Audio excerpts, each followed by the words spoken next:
hello, isang magandang umaga, tanghali, hapon, gabi sa inyo pong lahat. Anong oras man ninyo na napapanood ang video ito, kayo muli naririto naman sa aking programa, ang Tandaan Mo Ito. Tandaan natin ito.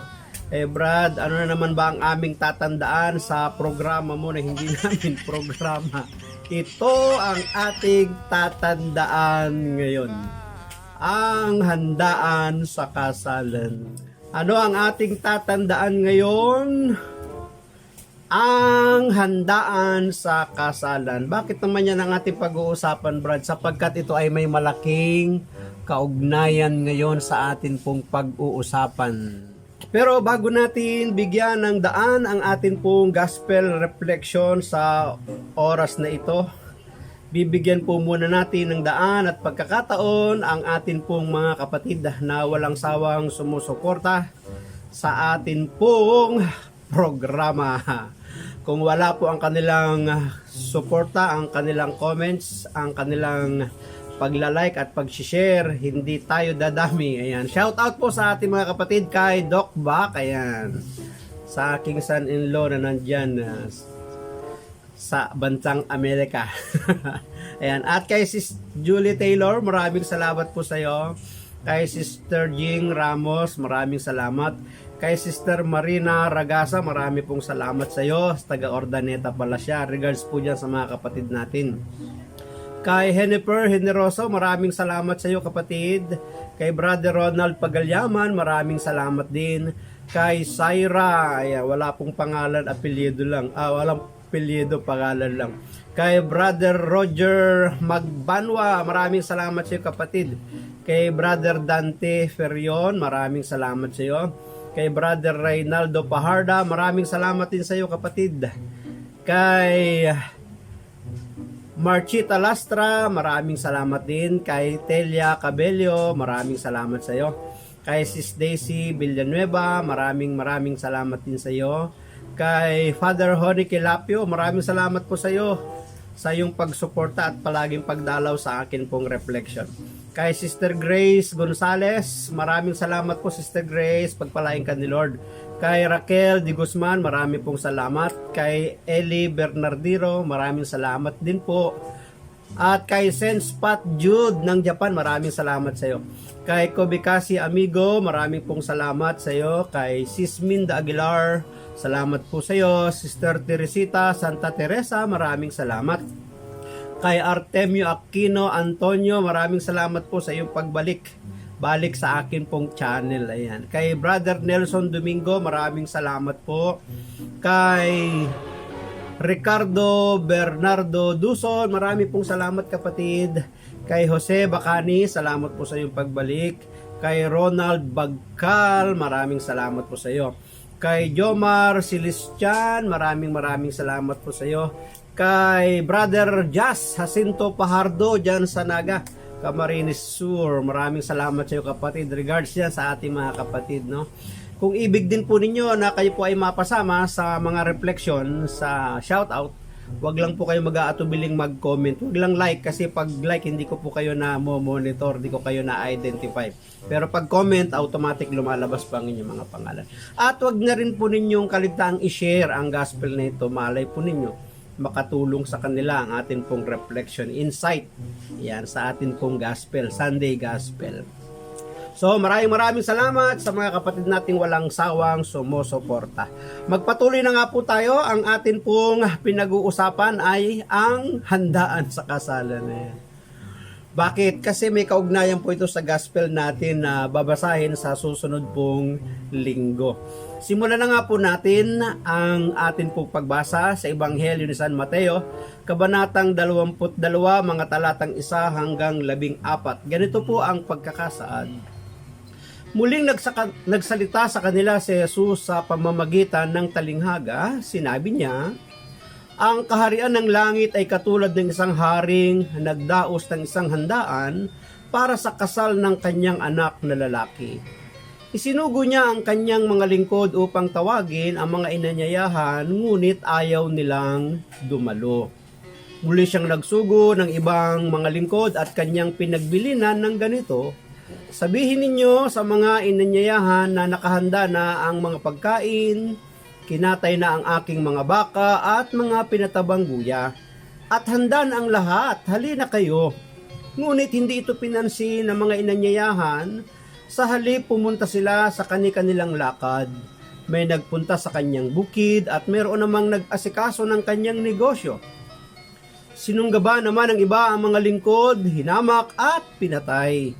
Galit na galit ang hari kaya't pinapunta niya ang kanyang mga kawal upang puksain ang mga mamamatay taong iyon at sunugin ang kanilang lungsod.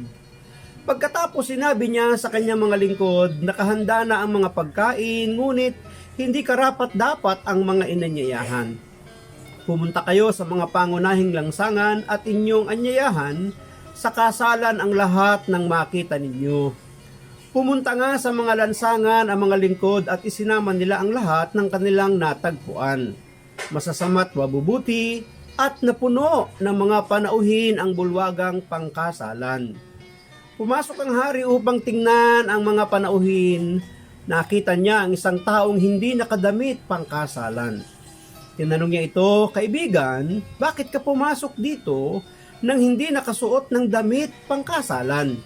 Hindi nakasagot ang tao, kaya't sinabi ng hari sa mga lingkod, talian ninyo ang kanyang kamay at paa, at itapon siya sa kadiliman sa labas.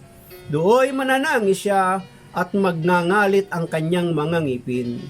Pagkatapos nito ay sinabi ni Jesus, marami ang tinatawag, ngunit kakaunti ang pinili.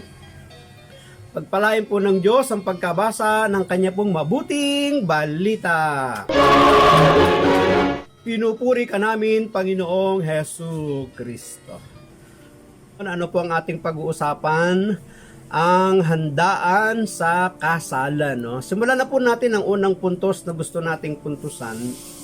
Ito ay muli isa pong talinghaga. Alam natin na pag sinabing talinghaga, maikling salaysay, maikling kwento, pwedeng kathang-isip lang o ginawang kwento, pwede namang totoong nangyari, ngunit nilalapatan ng aral, moral or spiritual, or mayroon pong makalangit na katotohanan sapagkat ang Panginoong Hesus madalas sa kanya pong mga pagtuturo ng mga panahon na siya ay nandito pa sa lupa, gumagamit po siya ng mga patalinghagang pangungusap o pangangaral.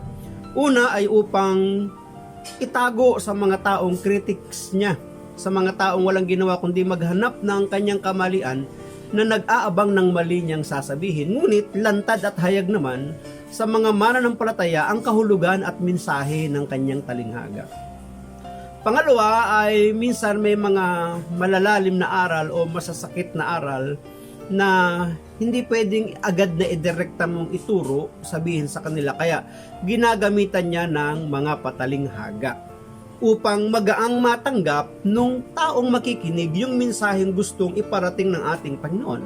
At dito nga sa ating pagbasa, ito po isang propesiya na kumbaga ay pagbibigay babala sa kanyang mga kababayan, lalo sa mga Pharisees and Scribes and Sadducees at mga leader ng bayang Israel. Ito po ay babala sapagkat kaya ito nagiging babala ay mayroon pong kasasapitan ang mga taong hindi tatanggap at kikilala sa kanya. Ito yung magiging kaganapan. Pero napakaganda nung mensahe na gustong iparating nung talinghaga kung ito lamang ay iintindihin at uunawain. Kaya nga, hindi lahat ay nakakaunawa kapag ang Panginoon ay gumagamit ng mga patalinghaga. Kaya nga minsan sinasabi niya, makinig ang may pandinig. Ganyan. Makinig man kayo ng makinig ay hindi ninyong mauunawaan. Kanino niya pinapatungkol ito? Kaya di sa mga taong walang ginawa kundi maghanap ng mali. Ikaw ba, palagi ba naghahanap ng mali? Kapag hindi tayo naghahanap ng mali, talagang darating sa atin yung mensahe at kahulugan ng mga aral ng Panginoon. So, simulan po natin ang atin pong pagninilay. Pero bago yon, puntahan muna natin yung mga karakter ng talinghaga. Ang hari dito na gumawa ng handaan para sa kasalan ay walang iba kundi ang Diyos. Ang Diyos ang tinutukoy na hari na nagpahanda doon sa kasalan. At ang kanya namang lalaking anak na ikakasal ay walang iba kundi tumutukoy sa ating Panginoong Hesus. At ang pakakasalan naman ng lalaking anak ng hari ay walang iba kundi yung kanyang iglesia, ang kanyang simbahan, ang mga mananampalatayang walang tigil, walang sawang sumusunod sa kanya. Ang mga lingkod naman na inutusan para anyayahan yung mga gustong maging bisita ng hari ay walang ibang tumutukoy o tinutukoy kundi ang mga propeta, ang mga hari, ang mga hukom ng mga panahon na yon, yung mga leader na inilagay ng Diyos sa kanyang bayang Israel. Yun namang mga inaanyayahan sa atin pong pagbasa ay yung mga Hudyo, yung mga Pariseo, yung mga Eskriba, yung mga leader ng Israel. Ngunit silang lahat ay nagsipagtanggi doon sa paanyaya na kahit na naka-ready na ang lahat. Kaya dahil sa kanilang pagtanggi, ang hari ay nag-utos na puntahan ang mga taong nasa lansangan. Yung pong mga taong nasa lansangan ay tumutukoy sa mga hintil, sa mga pagan nation. Katulad natin na mga hintil at pagan nation. Hindi tayo yung karapat-dapat na imbitahan, ngunit dahil sa pagtanggi ng bayang Israel, sa paanyaya ng hari, naghanap ng ibang mga panauhin. At dito sa atin pong pagbasa, yung pong hari ay lumabas upang tingnan, bisitahin yung kanyang mga panauhin na saan nanggaling sa mga lansangan. Nung siya'y nag-ikot at naglibot, meron siyang napansin na isang taong hindi nakabihis ng damit pangkasalan. Kaya't nung tinanong siya, bakit hindi ka nakabihis? Di ba mga taong lansangan yun? Kaya ba nilang mag-provide ng pangbihis pangkasalan? Siyempre hindi. Pero ayon sa tradisyon, ayon sa custom, ayon sa kaugalian ng mga panahon na yon, kapag ang isang hari ay magpapahanda o magkakaroon ng isang malaking selebrasyon at ang kanyang mga bisita ay walang kakayahan na mag-provide ng magiging kasuotan, ang hari ang magpo-provide ng kasuotan. Kaya yun pong tao sa ating pong binasa, nang siya'y tanungin bakit hindi siya nakasuot ng damit pangkasalan, kaya hindi siya makasagot kasi provided yun ng hari. Ibinigay yun ng hari. Ibinigay yun ng mga tauhan ng hari. Ang problema, hindi niya isinuot doon sa eksaktong okasyon na yun. See? Napaka-generous po nung hari. Binigyan ng damit pangkasuotan para naman hindi nakakahiya, kumbagay presentable yung kasalan sapagkat ang mga bisita ay mga nakadamit pang kasalan. So ano ang ginawa? Siya inihagi sa labas at nagngangalit ang ngipin, sabi doon, di ba? Ang tumutukoy o ang tinutukoy na madilim o labas na pinaghagisan doon sa taong hindi nakasuot ng damit pang kasalan ay tumutukoy yun sa kaparusahang walang hanggan, sa impyerno. So yan po yung mga karakter doon sa talinghaga. Simulan na po natin ang atin hong unang gustong puntusan. Una, na gusto ho nating puntusan ay handaan sa kasalan. Makikita natin na ito po isang propesiya na darating ang panahon sa pagbabalik ng ating Panginoong Hesus. Sabi nga ay darating siya upang pakasalan ang kanyang bride sapagkat siya yung groom sa kanyang pagdating muli. Ang address dyan ng ating mga kapatid na mga Protestant and born again ay second coming. Pero sa atin pong mga Katoliko, ang tawag po natin dyan ay hindi second coming, kundi final coming. Sapagkat sabi nila, sabi ng ating katuruan, kapag sinabing second coming, may third coming ba? May fourth coming ba? Wala na So final coming ang address doon. At sa pagdating ng ating Panginoon, susunduin niya ang babaeng kanyang pakakasalan. Ang kanyang babaeng pakakasalan ay walang iba kundi ang simbahan, ang iglesia, ang mga mananampalataya na sumunod sa kanya ng buong puso, isip, lakas at kaluluwa. So ikakasal, susunduin. Ang magiging kaganapan nga doon, sinasabi ng Biblia ang lahat ng nangamatay na nasa ilalim ng lupa, nasa ilalim ng dagat, o yung mga naabo dahil sa pagkikremate sa kanila nung magkaroon ng tinatawag na virus, bibigyan sila ng bagong katawang panglangit. Magkakaroon sila ng katawang panglangit at aakyat sa mga alapaap.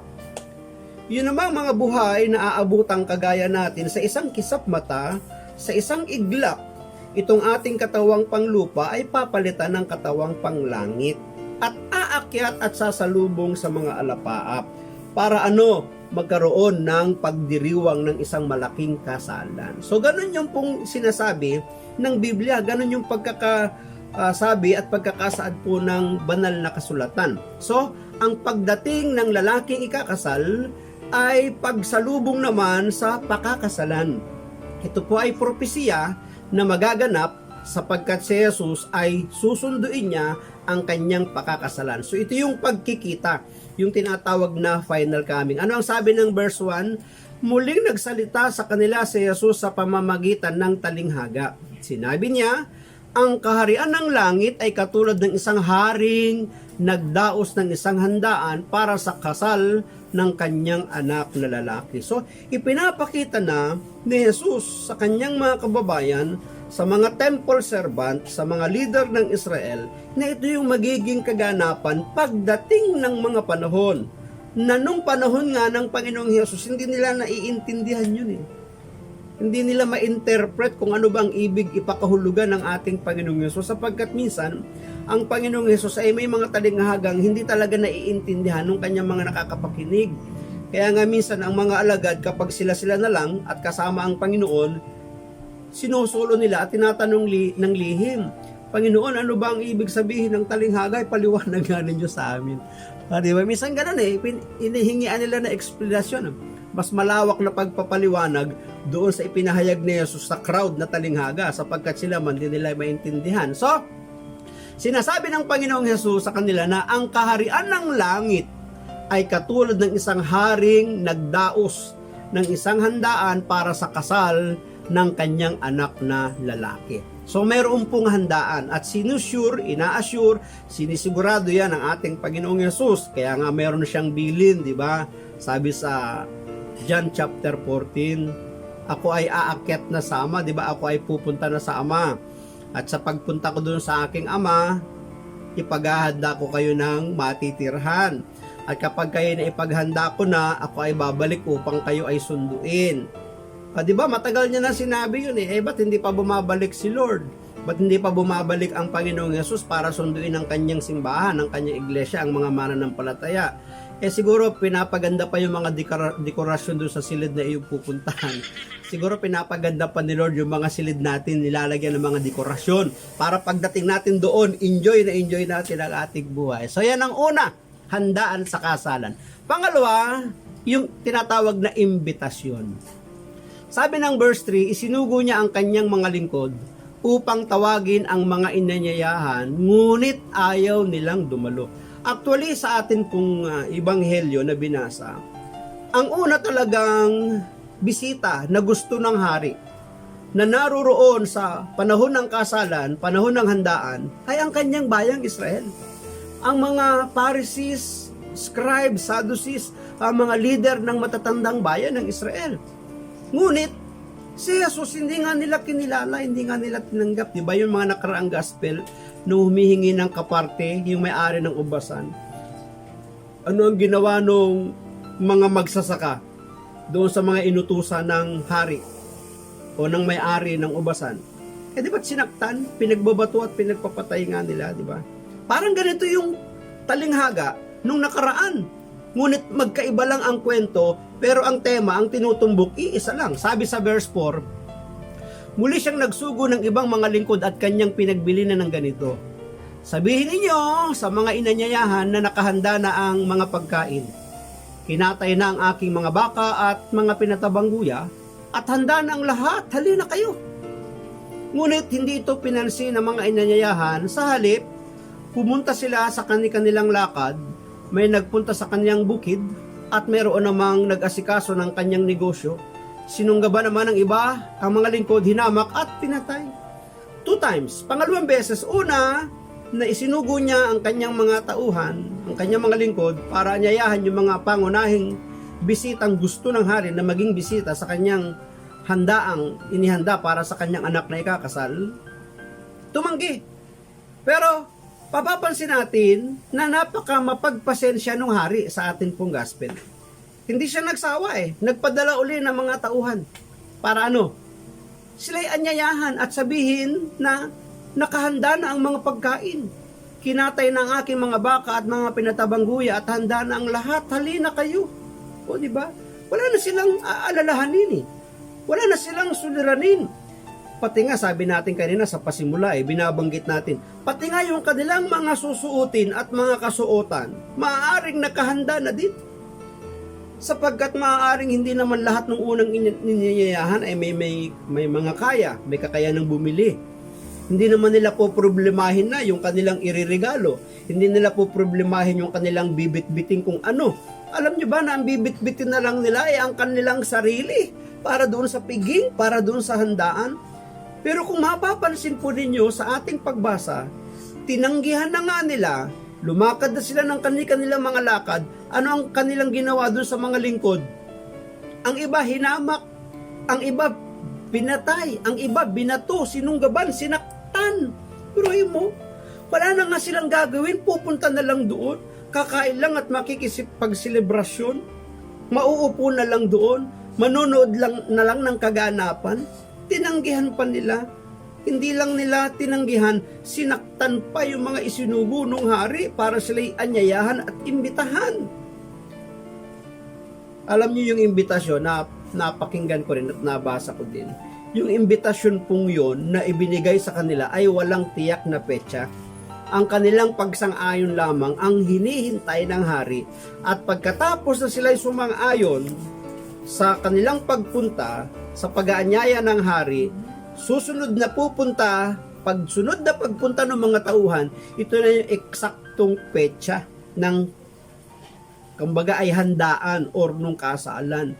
So agad-agad silang tumanggi, hindi pa nga nila alam yung eksaktong petsa ng kasalan, tumanggi na agad sila, nanakit pa at pumatay pa ng mga inutusan ng hari. So ito yung ikalawa na gusto nating puntusan, imbitasyon.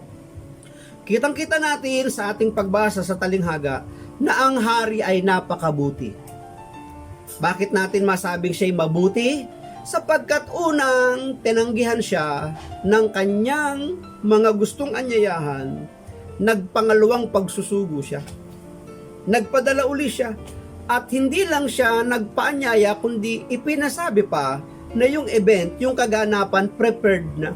Wala na silang alalahanin, wala nang suliranin. Hindi naman sila inuobliga na magbigay sapagkat ang magpo-provide niyan ay walang iba kundi yung hari. Napakamabuti nung hari. Sino yung hari na tinutukoy sa ating pagbasa? Ang Diyos. Napakalawak ng kanyang pangunawa. Napaka mapagpakumbaba ng hari. Ang haring ito, siya ang bumaba para puntahan yung mga taong nasasakupan niya. Ang haring ito ay pumanaog upang puntahan ang mga taong nasa ilalim niya. Hindi lang siya nasa itaas na naghihingi at naghihintay ng mga handog at ipagkakalob sa kanya. Siya yung bumaba at pumanahog para abutin yung mga taong nasa sakupan niya. Di ba isa yung sign ng good leader? Isa yung sign ng mabuting pinuno, mabuting tagapanguna na inaabot yung mga taong nasa ibaba niya, yung mga taong nasa sakupan niya. So ito yung imbitasyon. Ngunit sila ay tumanggi at sinaktan ang mga taong inutusan ng ating Panginoon. Sana, nawa, hindi tayo maging katulad ng mga unang inanyayahan. Ang tinutukoy ng talinghaga na mga unang inanyayahan ay walang iba kundi ang mga temple servant, ang mga Hudyo na naglilingkod sa templo, ang mga Pariseo, Eskriba, Saserdotes, Saduceos, ang mga leader, pinuno ng bayan ng Israel. Para sa kanila talaga yung piging, para sa kanila yung handaan, para sa kanila yung biyayang daladala ng ating Panginoong Yesus. Kaya lang nang sila'y tumanggi, ano ang nangyari?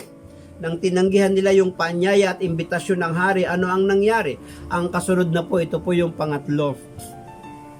Ang sabi po ng verse 7, basahin po natin yung verse 7. Galit na galit ang hari, kaya pinapunta niya ang kanyang mga kawal upang puksain ang mga mamamatay taong iyon at sunugin ang kanilang lungsod. Pagkatapos sinabi niya sa kanyang mga lingkod, nakahanda na ang pagkain, ngunit hindi karapat-dapat ang mga inanyayahan. Pumunta kayo sa mga pangunahing lansangan at inyong anyayahan sa kasalan ang lahat ng makita ninyo. Pumunta nga sa lansangan ang mga lingkod at isinama nila ang lahat ng kanilang natagpuan, masasama't mabubuti, at napuno ng mga panauhin ang bulwagang pangkasalan. Pumasok ang hari upang tingnan ang mga panauhin, nakita niya ang isang taong hindi nakadamit pangkasalan. Tinanong niya ito, kaibigan, bakit ka pumasok dito nang hindi nakasuot ng damit pangkasalan? Hindi nakasagot ang tao, kaya't sinabi ng hari sa mga lingkod, talian ninyo ang kanyang kamay at paa, at itapon siya sa kadiliman sa labas. Dooy mananangis siya at magngangalit ang kanyang mga ngipin. Pagkatapos nito'y sinabi ni Jesus, marami ang tinawag, ngunit kakaunti ang pinili. Ito na po yung ikatlo. Investigasyon. Yung ginawa ng hari, pagkatapos na tumawag ng panibagong mga bisita, at alam naman natin na yung mga bisita na kinuha ng mga lingkod niya ay galing sa mga lansangan. Mga taong nakikita at makikita mo sa lansangan, masasama at mabubuti. Yun ang sabi ang bigkas dito eh.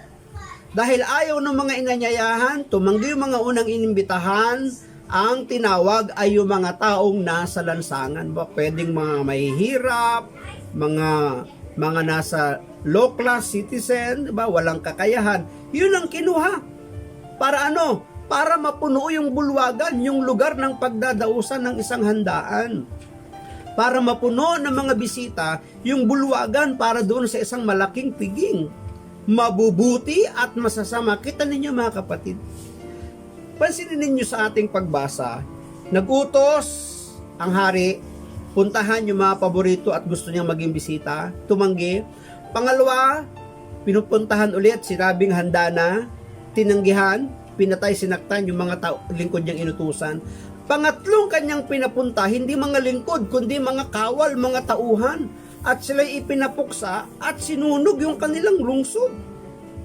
Mga kapatid, sabi natin kanina, ito isang propesya. At ito po yung naging kaganapan sa bayang Israel. Kung atin pong titignan sa ating kapanahunan ngayon, talagang ipinawasak ng Diyos ang kanyang bayang minamahal, ang lungsod, ang Israel. Kaya nga ngayon, yung pader na lang ang natitira doon sa templo na mas kilalang tawagin natin Wailing Wall, doon na lang isinusuot yung mga prayer request at kahilingan ng mga tao, di ba? Totoong naganap nangyari.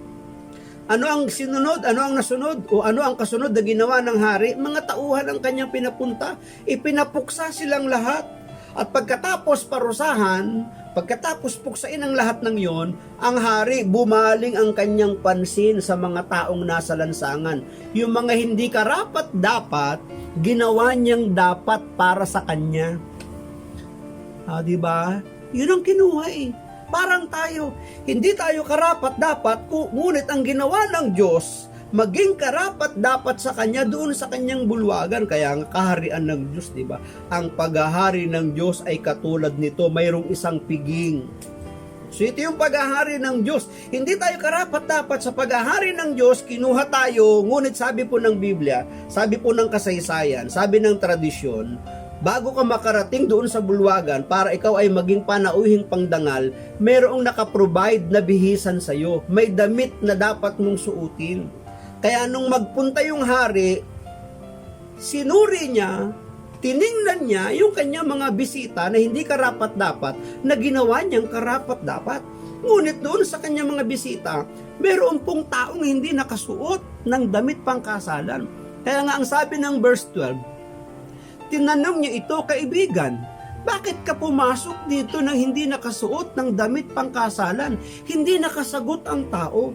Kaya hindi po siya nakasagot kasi wala siya sa katwiran na magsabing hindi ko kayang bumili ng damit pangkasalan. Kasi nga, provided na po yun. Bago ka makapasok dun sa bulwagan, dapat mo munang isuot yun. Kaya kailangan, bago tayo makarating, doon sa handaan, doon sa piging, doon sa pangkasalan, may damit pangkasalan tayo dapat. Provided yun ng hari. Requirements yun sa atin para tayo makapasok doon. Ang problema, hindi niya isinuot. Ano ho ang problema? Hindi niya isinuot. Yun ang isang malaking pagkukulang ng tao. Na hindi niya isinuot yung ipinrovide na dapat na maging kasuotan niya nung oras na yon ng piging ng handaan. So, ang tanong ngayon, sa atin pong pagiging Kristiyano, sa atin pong pagiging mananampalataya, meron talaga tayong dapat isuot para tayo ay mapabilang doon sa paghahari at sa kaharian ng Diyos, doon sa kasalang paparating. Ano yung ating dapat na isuot na damit pang kasalan? Ito yung damit ng ating Panginoong Jesucristo, yung tinatawag na righteousness of Christ, clothes of righteousness, yung damit ng pangkabanalan, yung kabanalan ni Jesus ang dapat nating isuot. Ano yon? Ito yung robe. Ito yung ating pinaka-uniform na dapat nating suotin, na hindi ito mapapa sa atin dahil ang magulang natin ay pastor, evangelist, or tayo ay nasa isang simbahan. Hindi tayo mapapabanal ng isang pastor, ng isang tagapagturo, ng isang teacher, ng ating simbahan, community yung kinabibilangan, kundi ito ay ipoprovide sa atin ng ating Panginoon, sapagkat siya ang magbibigay katuparan para tayo ay maging banal para sa Kanya. Tayo ay Kanyang pababandalin. Kaya nga, ang pinakagampan at tungkulin lang natin ay i-offer natin ang ating sarili sa Kanya. Ihahandog natin sa Kanya ang ating buhay sa pamamagitan ng pakikipag-isa natin sa Panginoon. O, di ba sabi ng Corinthian, ang sino mang nakipag-isa na kay Kristo, isa ng bagong nilalang, wala na ang kanyang dating pagkatao, siya ay bago na. So, ang isinusuot na natin ngayon ay ang pagkatao ng ating Panginoong Yesus. Kaya nga para tayo ay mapabilang doon sa piging, doon sa handaan, ang isusuot natin ay ang damit ng ating Panginoong Jesucristo na sinasabi ng Galatians chapter 3:26 hanggang 27. Yung pong ating pakikipag-isa sa ating Panginoong Jesucristo, yung ating pananampalataya sa Kanya, yung ating pagtitiwala sa Kanya, yung ating pagkukumit sa Kanya, yun ang pagsusuot natin sa ating Panginoong Yesus sa atin pong mga buhay. Kaya nga isusuot natin ngayon. Ngayon, paano natin isusuot? Paano mapapa sa atin yung damit ng pangkabanalan? Damit ng ating Panginoong Jesucristo? Paano natin matatanggap yung damit kasuotan ng pangkabanalan na walang iba kundi ang ating Panginoong Jesucristo? Isusuko natin ang ating buhay sa Kanya. At bibigyan natin ng laya, puwang ang ating Panginoon na siya ang gumawa sa ating buhay, maging masunurin sa Kanyang mga utos. At isabuhay, isagawa ang anumang Kanyang mga aral, at ang ating buhay ay dapat nagiging kalugod-lugod sa Diyos. Diba? Katulad ng ginawa ng ating Panginoong Jesucristo. Sa Garden of Gethsemane, alam niya yung Kanyang hirap na Kanyang pagdaraanan.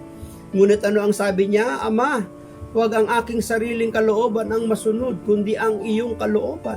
Yan din yung dapat na maging bihis natin. Yan din yung dapat na maging ugali natin, karakter natin, maging damit natin. Katulad ng ating Panginoong Yesus. Ama, huwag ang sarili kong kalooban ang masunod, kundi ang iyong kalooban. Kaya nga kapag ginawa natin yon, ang damit ng kabanalan, ang ating Panginoong Jesucristo ay sumasa atin. Sapagkat tinutularan natin kung ano yung kanyang naging karakter at pag-uugali sa harapan ng pagsunod sa kautusan ng kanyang Ama, doon sa kanyang misyon, doon sa orientation. So ano po yung ating pinag-uusapan ngayon? Ang ating pinag-uusapan, ang handaan sa kasalan. Ang una nating pinuntusan ay handa sa kasalan. Pangalawa, imbitasyon. Yan.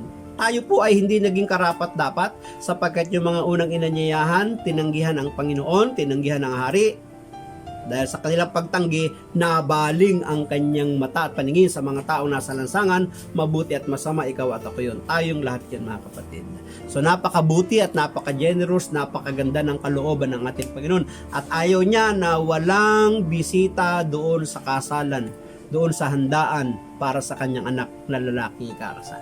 At ikatlo ay yung pagsusuri, yung pag-iimbestiga, yung pag-check. Kaya nga sa atin pong pagdating o sa pagdating ng ating Panginoong Jesucristo, ma-check at masusuri kung tayo ba ay pasado at makakasama doon sa kanyang mga susunduin sa kanyang pagdating. At nawa tayong lahat sa isang iglap, sa isang kisap mata, tayo umaakyat sa mga alapa-apa. Diba? Napakasarap maranasan yan. Kahit na tayo maraming pagkukulang, maraming pagkakamali, maraming pagkakadapa. Pero hindi po tinitingnan niya ng ating Panginoon. Ang tinitingnan ng ating Panginoon, yung pagmimithi nating makasunod sa kanyang kalooban, sapagkat sabi ng Ebanghelyo ni San Mateo, Kabanatang 5, Mapapalad ang mga taong nagmimithing makasunod sa kalooban ng Diyos sapagkat ipagkakaloob sa kanila ang kanilang minimiti. So yung ikatlo, pagsusuri. Kailangan tayo ay nakasuot ng damit pangkasalan at ang damit pangkasalang pwedeng magpabanal sa atin ay walang iba kundi ang ating Panginoong Jesucristo. Maraming salamat at kung kayo po ay napagpala ng video nito, huwag niyo naman po kakalimutan na mag-like, mag-subscribe na din po kayo, i-share niyo din po ang video ito sa mga inaakala ninyong makakatulong sa kanila ito. Malay nyo kapag sila'y napagpala, pagpapalain ka rin sapagkat nagbahagi ka ng video nito. At kung kayo po ay nakakalimot pang kalimbangin yung bell icon dyan, pindutin nyo po at piliin nyo yung all para anytime na meron po akong bagong upload, ma-notify po. Maraming salamat po. Ang akin lamang pong palagi masasabi sa inyong lahat, I love you with the love of the Lord. Bye-bye and bye-bye.